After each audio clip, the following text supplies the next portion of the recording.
Joining us now over Zoom is a man who is a champion in our hearts and an actual national champion with BYU football, dual threat analyst Blaine Fowler. Blaine, happy Monday. Hope you're surviving the lack of football for the next few months. How are you going to handle that emotionally?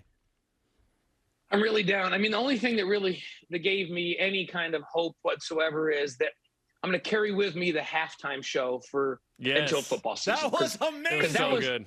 That was old school. My generation, those are my guys. I was like, yes, this is just going to keep me.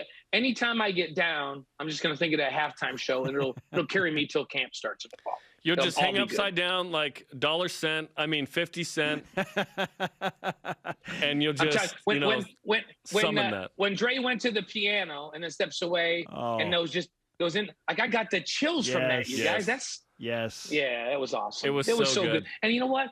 Snoop can still bring it. Like, come on, he's 50 years old, and he was just bringing it. It was awesome. And Dre looks as good as ever. What the heck? Those guys are timeless, right? It's going to be hard to beat. Like, L.A. repping L.A. right there was pretty cool. Those are all the acts that, I realize that Eminem's a Detroit kid, but remember, Dre went out and signed him.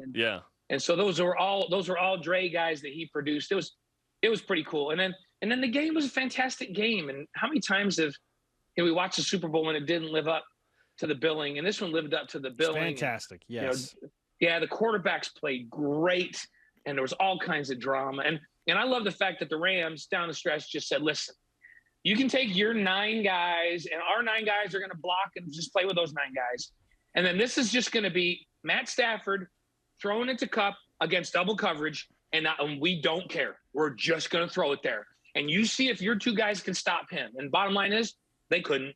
It was awesome. Yeah, they couldn't, Blaine. They couldn't stop Cooper Kupp, and he smells like cinnamon. And the throws that Matt was making, like Kupp, first of all, is a ridiculous beast. It didn't matter what they. Finally, they're just like, we're just going to grab the guy and hope they don't call it, right? But the throws that Stafford was making to Kupp, he was throwing him open against double coverage. I mean, it was really fun to watch. And Joe Burrow's going to be something. I mean, he is going to be. He's already a special player. So no, that was a great game. So you have a great game, and you have like maybe the best halftime show I've seen. I can't even remember a better halftime show. And what a great Super Bowl Sunday we had. It was awesome. I mean, you probably got to go back to Michael Jackson. Seriously. For like a comparable halftime show. No, you're right. It's been that long. You're right on. It's been that long. So that was fun. I loved it, but then reality sat in about 11 o'clock as I was heading to bed. I'm like, well, that's it. And now no football. But then I reminded myself that what's that music that's like blah blah blah? But Debbie Downer. But then I remembered it was still basketball season, and there's a lot going on with that, and we got a lot to look forward to. So thank goodness, right? Indeed. Thank goodness for basketball. We have a ton to discuss as we push through this February frenzy to a hopeful March Madness inclusion for BYU men's basketball in the NCAA tournament. Blaine, it feels like BYU has to win at St. Mary's to feel comfortable about an at-large spot. I know not technically, and I heard a few guys over the weekend say, well, BYU doesn't have to win that game, but it sure would help. Where do you stand on it? Does BYU have to win at St. Mary's to feel comfortable about an at-large spot? See, with that verbiage that you just used, Spencer, the answer, that's yes. Like, to feel comfortable? Absolutely. And I feel like if they win Saturday, and man, could they have picked a better time? Like, they didn't pick it, but could they have scheduled a better time to have a week to prepare? Because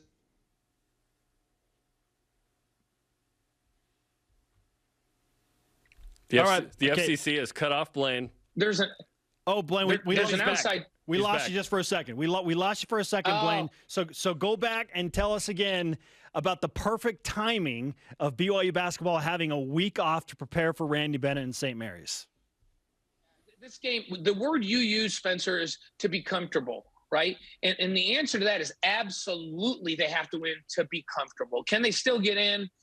Yeah, and I expect them to win against Pepperdine and LMU, having just played them and now get them at home. They're going to win those 2 games. I feel pretty good about that. They won one without Foose, right?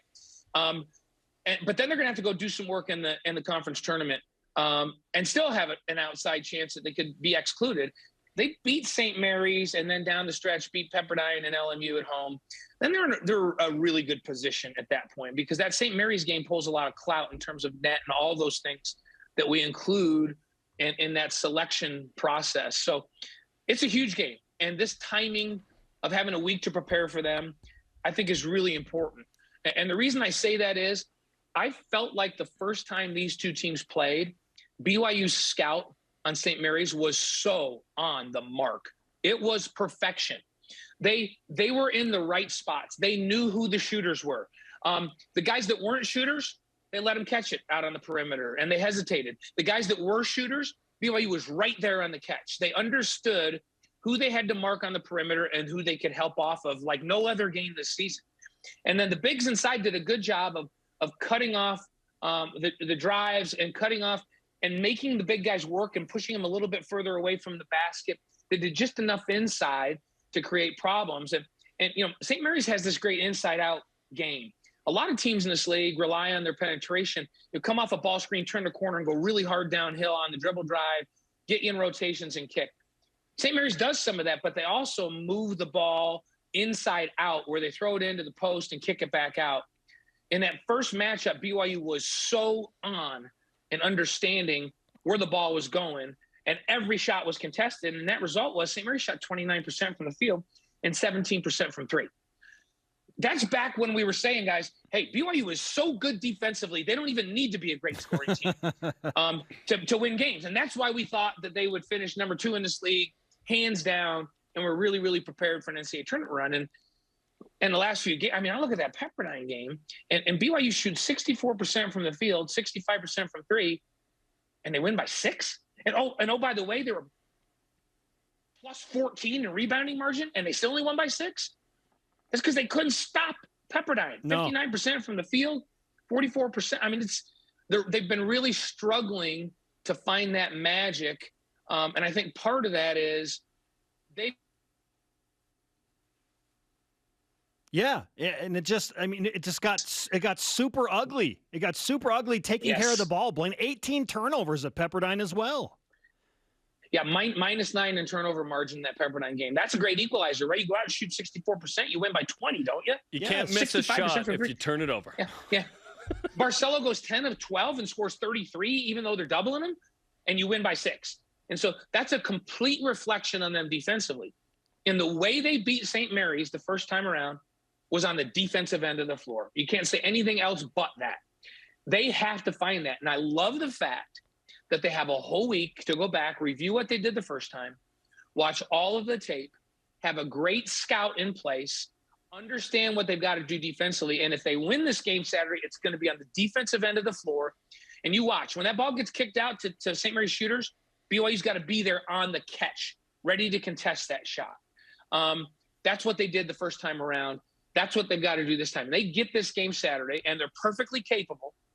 Then they're in a really, really good position. Then that word that you use, Spencer, comfortable. Yeah, I feel really good about that comfortable word if they beat St. Mary's Saturday night. And then I would still need BYU to be the 3 seed and win a semifinal to feel comfortable at that point for me. Because St. Mary's 21 in net. This would be the best win of the season as we look at the metrics. So the question, Blaine, twofold here is, 1, do you feel like BYU can suddenly turn on the defense? And 2, if Foose can't play with that groin injury, can they turn on the defense?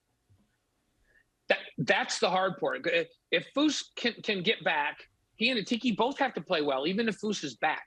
And I'm watching Atiki grow up in front of our eyes. Hey, we watched Foose grow up right in front of our eyes early in the season. But they're still young. Still sometimes like Foose will come and he'll be late on a rotation and the other team gets an easy 2.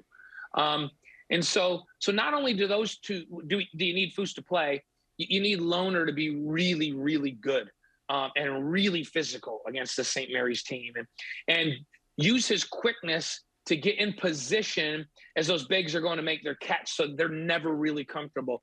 So, we don't talk about Lohner defensively that much. And he finally had a breakout game offensively where I just loved his aggression, this last weekend. But really, he's got to play lights out defense. This is a big basketball team, and you need all 3 of those guys. And if you don't have Foose, then that's even more pressure on Atiki to be phenomenal and be able to stay on the floor and guard without fouling. And then Lohner's got to play so far above his head defensively and just be a beast inside if they're going to have any chance if Foose doesn't play. Blaine, before you go, I want to ask you about something that we saw from T. John Lucas. I believe he was the one to initially tweet this out, but he sent out a picture that showed 5 starters for BYU basketball. None of those 5 members of the Church of Jesus Christ of Latter-day Saints, and 4 minorities. And he said, we're changing the culture at BYU. What do you think of seeing a picture like that and a starting 5 like that, we believe for the first time ever in the history of BYU basketball? Yeah, I think it's awesome. And the thing that's most important about that is that you guys and I, we know all of these guys, right? So we get to be a little closer than most. And it's not just that there's diversity on the roster, because it's not just people of color and people of different religions, but they're from all over the globe, right? So there's all of these cultures, but there is one common thread. They're all very comfortable with the culture of BYU. And Mark and his staff have done a great job. You got 2 active Muslim players on this team that feel very comfortable in an environment that talks about religion and talks about faith. And so all of these players on this team buy into this. I want to be at a faith-based institution. It doesn't matter whether I'm Catholic or Protestant or a member of the Church of Jesus Christ or Latter-day Saints or Muslim. They all have this common thread that they want to be at a faith-based institution. They want to play at a high level. To me, that's the coolest thing of all, is that all of this diversity melds and there's this common thread that holds these guys together. I think it's really cool. And I think it's awesome. And I think it makes a huge statement that if Mark and his staff go out and they're careful and pick the right guys that believe in that common culture, you can have phenomenal diversity and represent the globe with BYU athletics. I think it's awesome. Amen to that. Blaine, great stuff. Let's hope that BYU, while they are changing the culture, they can change their current trend and get into the NCAA tournament with a big win at St. Mary's. The culture I want to see come back? The culture in the first St. Mary's game, which was, you are not going to get an uncontested shot. Yeah. We play lights out defense. Deal with that. That's what I want to see on Saturday night. Love it. Let's go. Thanks, Blaine. All right, guys. Talk to you soon. Blaine Fowler with us on BYU Sports Nation, dual threat analyst, and he brings up some great points. Defend like crazy, and then back to what we were talking about, just value possession, take care of the ball. If BYU can do those 2 things, they have a good shot, right? Yes. It's been a minute, and BYU's gone through some stuff. Hopefully they can leverage that into the best performance they could possibly have in the biggest game of the season up to this point. Hopefully that includes Foose. Yeah, seriously. No, they need him.